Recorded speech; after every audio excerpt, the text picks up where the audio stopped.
Bonjour à toutes et à tous, c'est Maxime Le Bouteiller, coordinateur de parents d'intention à Surrogate First. Ça fait déjà 3 ans que je suis dans le monde de la GPA avec Surrogate First et 7 ans avec d'autres agences également. Donc, ça fait quand même pas mal de temps que j'aide des parents à travers le monde entier. Je suis français, beaucoup de parents français que j'éduque et que j'aide à travers les parcours. Donc, si vous avez besoin de quoi que ce soit, n'hésitez pas. Aujourd'hui, je démarre mon 7e webinaire avec Surrogate First et aujourd'hui, on va parler des étapes de la GPA. Okay, donc, la GPA est un processus vraiment long et qui peut être compliqué avec beaucoup d'acteurs qui regroupent beaucoup de choses. Donc, il faut pouvoir comprendre avant, bien sûr, de se lancer dans le projet. Donc, je vais partager un document avec vous. Ça va être assez rapide. On va faire le tour de toutes les étapes et on pourra voir ensemble un peu s'il y a des questions ou autres, si les gens nous joignent. Alors, aujourd'hui, on va commencer. Déjà, il faut comprendre que quand on commence la GPA, nous, on est une agence de mère porteuse. On va vous trouver une mère porteuse et va vous accompagner à travers tout le processus de GPA avec votre mère porteuse. Il y a une étape précédente auquel il faut penser, c'est bien sûr la création des embryons avec votre clinique et être sûr d'être prêt avant de commencer une recherche pour votre mère porteuse ou même de commencer à vous installer avec une agence, après avoir ce que vous voulez faire. Mais il y a déjà donc vous établir avec une clinique de fertilité aux États-Unis, qui est très important, de faire vos tests, d'être sûr que vous puissiez pouvoir faire votre GPA et comprendre ce que vous voulez faire, utiliser une donneuse ou pas, les coûts, bien sûr, de programmes de GPA, de donation d'ovules avec les cliniques, les différents coûts, les différents processus.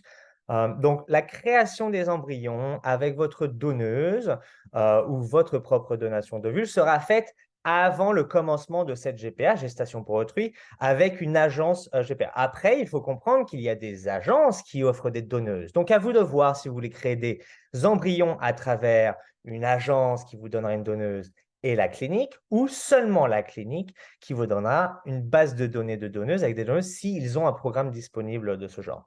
Donc, il faut comprendre que passer par une agence pour faire la création des embryons, agence et clinique, il y aura plus de choix de donneuses, comme on avait vu avec Romain Télandier de Fertility Center of Las Vegas. Il y aura plus de donneuses, de profils disponibles avec une agence, mais ça sera plus cher, puisqu'il faut organiser les voyages, il faut faire une évaluation médicale, il y a un peu plus de risques, on va dire.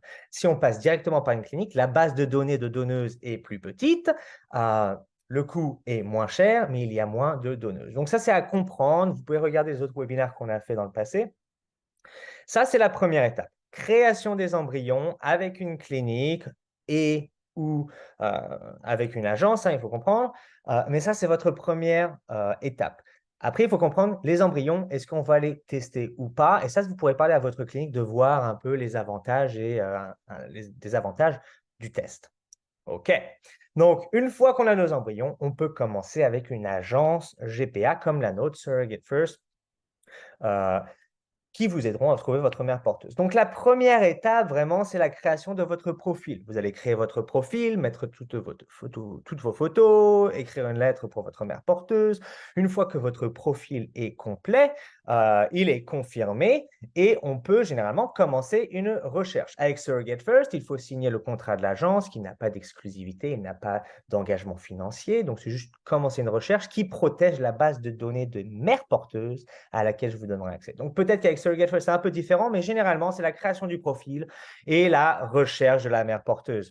On avait fait déjà un webinaire par rapport à comment on la trouve, cette mère porteuse, quels sont les critères qu'il faut regarder. Donc, vous pouvez regarder le webinaire précédent qui vous donneront les informations sur comment choisir la mère porteuse. Donc, on choisit notre mère porteuse basée sur les critères qu'on a envie, qu'on a besoin, et on peut continuer avec elle. Donc, à Surrogate First, ce qu'on fait, c'est qu'on va vous présenter un profil ou vous trouvez un profil, on lui envoie votre profil, elle confirme vouloir continuer avec vous.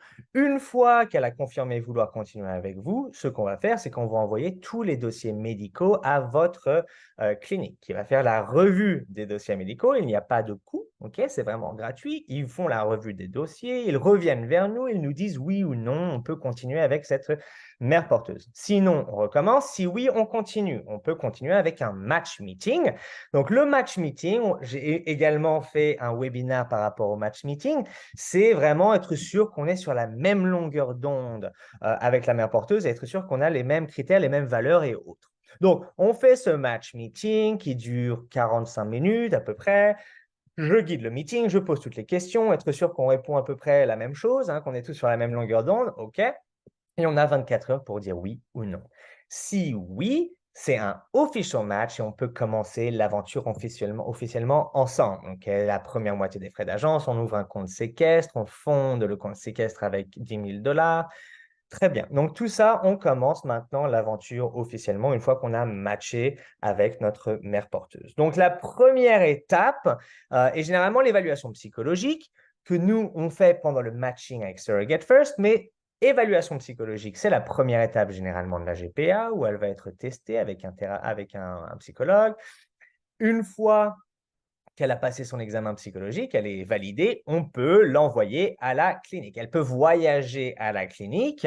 On va organiser tous les voyages, on va organiser le rendez-vous. Donc, on va s'occuper de tout organiser et votre mère porteuse va pouvoir se déplacer à votre clinique pour son rendez-vous médical. Et ça, pareil, on en avait parlé dans un autre webinaire, celui d'avant, avec Dr. Daneshman de San Diego Fertility Center.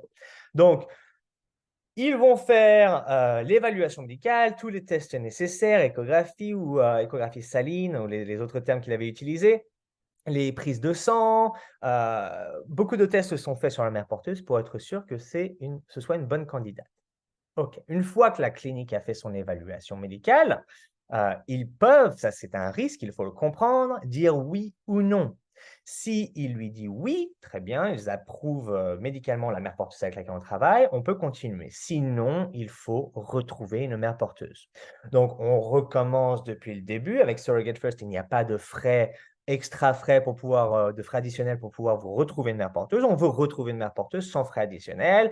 Il faut comprendre cependant qu'il y a des voyages, et il y aura sûrement une évaluation médicale avec votre clinique, pour une deuxième mère porteuse. Donc ça, c'est à comprendre aussi qu'à ce moment-là, il y a toujours des risques qu'elle soit disqualifiée. Donc, elle fait son évaluation médicale, elle se déplace, elle fait tous les tests. 2 semaines plus tard, on reçoit à peu près, 2 semaines plus tard à peu près, on reçoit l'approbation médicale. Une fois qu'on a l'approbation médicale, on peut commencer le contrat, la partie juridique entre vous et la mère porteuse. Si vous n'avez pas d'avocat, les agences, généralement, vous réfèrent des avocats avec lesquels ils ont l'habitude de travailler. Très bien. Donc, je vous réfère un avocat ou on vous réfère un avocat, une liste d'avocats. Vous choisissez un avocat avec lequel vous vous sentez confortable. La mère porteuse fait exactement la même chose et votre avocat rédige le contrat. Vous le lisez, vous l'acceptez, il est envoyé à la mère porteuse et la balle s'échange jusqu'à temps que vous mettez d'accord sur tous les termes. Les termes du contrat, ils viennent d'où? Alors, les termes du contrat, il faut comprendre que généralement, ils viennent de l'agence. Donc, vous avez signé un contrat avec nous, vous avez signé un contrat avec la mère porteuse a signé un contrat avec l'agence. Tous ces contrats, tous ces termes sont regroupés sur un gros contrat qui s'appelle GSA, Gestational Surrogacy Agreement. Donc, une fois qu'on a tous ces termes en place, bien sûr, avec tout ce qui est perte de salaire, les fiches de paye, on aura toutes les infos, les assurances et tout ça. Donc, tout ça sera ajouté sur le contrat que vous allez négocier avec la mère porteuse. Et une fois que vous êtes tous d'accord, vous pouvez signer le contrat en face d'un notaire américain. Bon, si tout se passe bien, on a une signature et on va recevoir legal clearance. Donc, on a l'approbation médicale, l'approbation psychologique et maintenant on a l'approbation légale. On peut continuer pour un éventuel transfert d'embryon.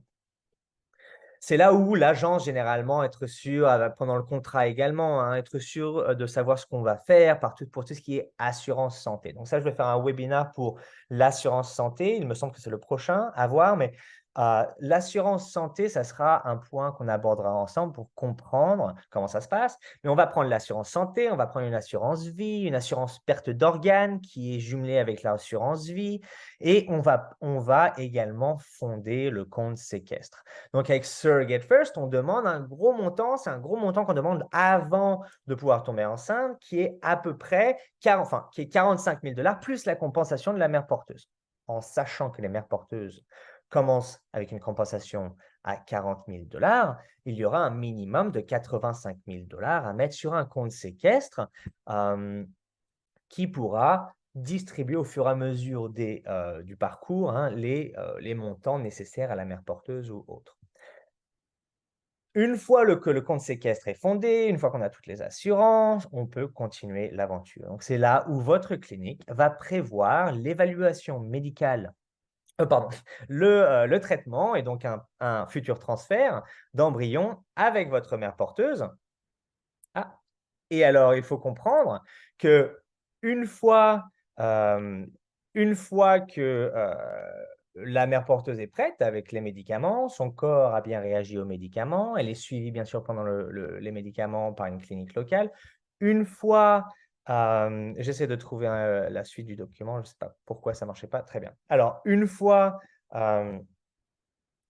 qu'elle est prête pour son transfert, elle se déplace à la clinique, bien sûr, c'est sous les instructions de la clinique, avec son compagnon. Généralement, il faut qu'elle soit accompagnée et elle peut faire son transfert d'embryon. Alors, il faut comprendre que après le transfert, les cliniques demandent qu'elle soit alitée pendant 1 ou 2 jours après le transfert d'embryon.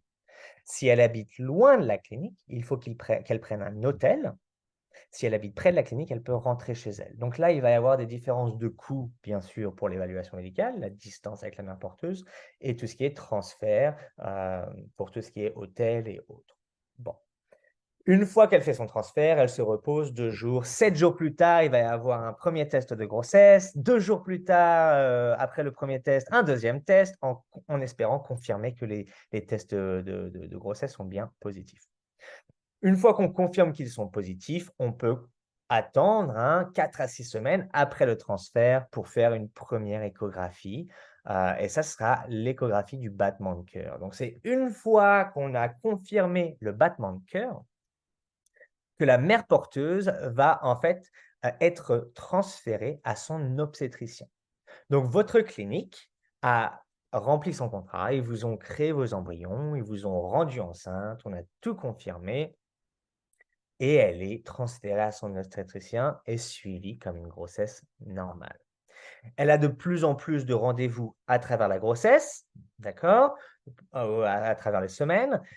12 à 14 semaines de grossesse, il va y avoir une échographie de datation, généralement. Donc, on peut avoir une estimation de date de naissance. Donc, maintenant, on peut quand même prévoir une sorte de les voyages et prévoir notre venue pour la naissance de notre enfant.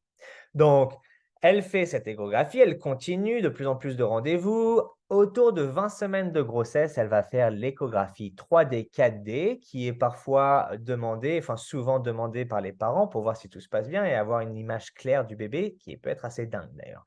Je ne sais pas si vous avez vu, même les derniers tests, les dernières échographies, je crois que c'est 8D ou 8K, bref, vous pouvez voir votre enfant avec une peau, enfin, en couleur, c'est dingue.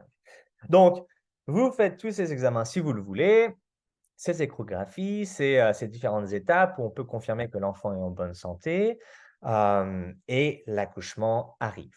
Donc, l'accouchement arrive, essayez de venir, on vous demande de venir au moins une semaine à l'avance, ça serait bien, une semaine avant la date estimatoire de naissance, si possible. Vous pouvez faire connaissance avec la famille de la mère porteuse, être familier avec l'hôpital, les lieux où vous allez rester, voilà, vous vous sentez un peu plus confortable avant que l'enfant arrive.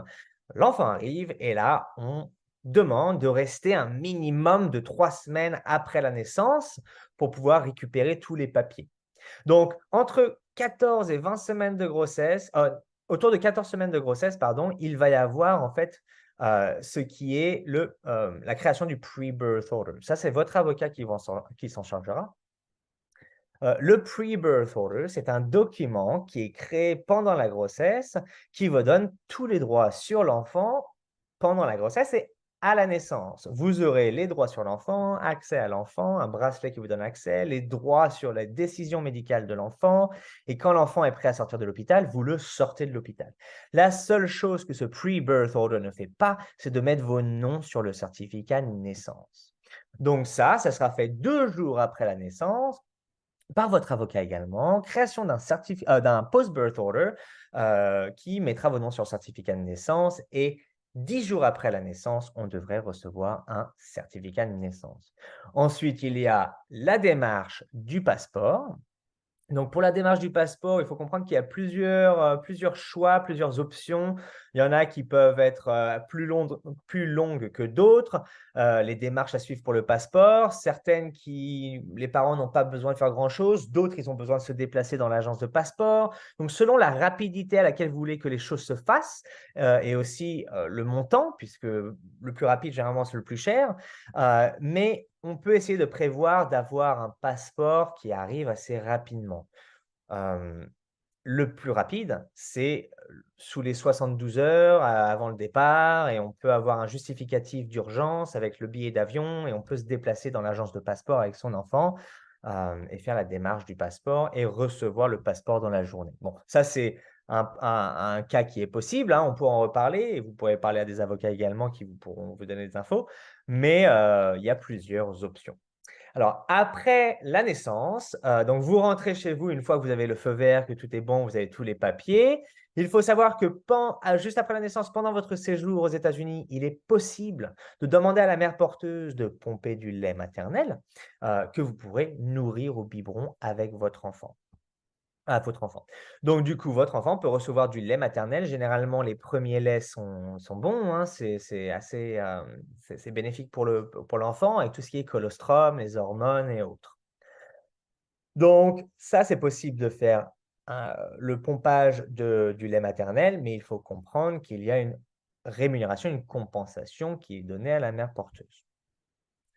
Il faut comprendre également que sur le compte séquestre, il y aura des fonds qui auront été énormément de fonds qui auront été utilisés tout au long de l'aventure.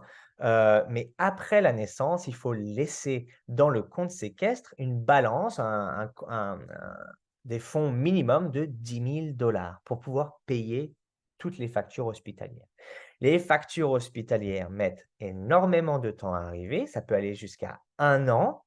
OK, pour qu'une facture hospitalière arrive, il faut comprendre donc qu'on demande de laisser le compte séquestre ouvert pendant 9 mois après la grossesse pour être sûr que tout puisse être payé.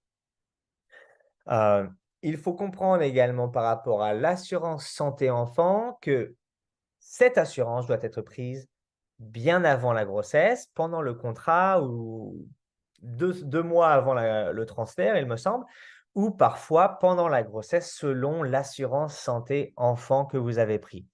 Donc, à l'hôpital, pour tout ce qui est coût hospitalier, à voir, c'est optionnel si vous prenez une assurance santé ou pas pour votre enfant. Si vous n'en avez pas, il faut comprendre que tout ce qui n'est pas assuré est négociable aux États-Unis. Donc, on recevra de toute manière qu'on ait une assurance qui couvre la GPA, qui couvre les complications ou qu'on n'en ait pas d'assurance. Si on a une assurance complication, il faut comprendre que s'il n'y a pas de complication, il faut toujours payer l'hôpital. Donc, il y aura une négociation qui pourra être faite avec l'hôpital et tout sera payé directement à l'hôpital. Les sous, donc 10 000 $ seront sur le compte séquestre pour essayer de payer et de finir l'aventure. Si jamais, il faut comprendre également que si jamais ce n'est pas payé, il y a une possibilité que ça retombe sur la mère porteuse. OK, donc ça, c'était les étapes de la GPA qui sont assez rapides, hein. C'est en gros, c'est un résumé assez rapide des étapes, mais je pense que ça vous donne une bonne vue du projet. Ce projet peut mettre quand même un certain temps, hein, de 1 an et demi, 2 ans, parfois plus s'il y a des problèmes. Donc ce n'est pas quelque chose qui se fait rapidement.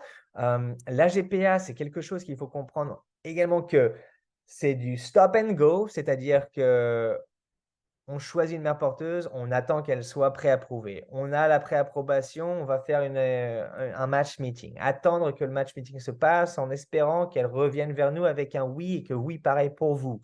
Ensuite, il faut attendre l'évaluation médicale. Donc, c'est à chaque fois, ça peut être assez compliqué mentalement de parcourir ce projet. Donc, du coup, être bien sûr mentalement de bien comprendre les risques financiers, même émotionnels, OK, avant même de commencer. Mais on est là, je suis là pour vous aider, pour vous éduquer et pour vous préparer au mieux à ce projet GPA. Donc, Encore une fois, c'était Maxime Le Bouteiller de Surrogate First. Si vous avez besoin de quoi que ce soit, je suis disponible via email à max@surrogatefirst.com ou sur le site Surrogate First où apparemment GPA USA qui nous envoie pas mal de reference. Donc, si vous avez besoin de quoi que ce soit, vous pouvez passer par GPA USA également. Donc, merci à tous et je vous retrouve bientôt pour un prochain webinaire. Au revoir.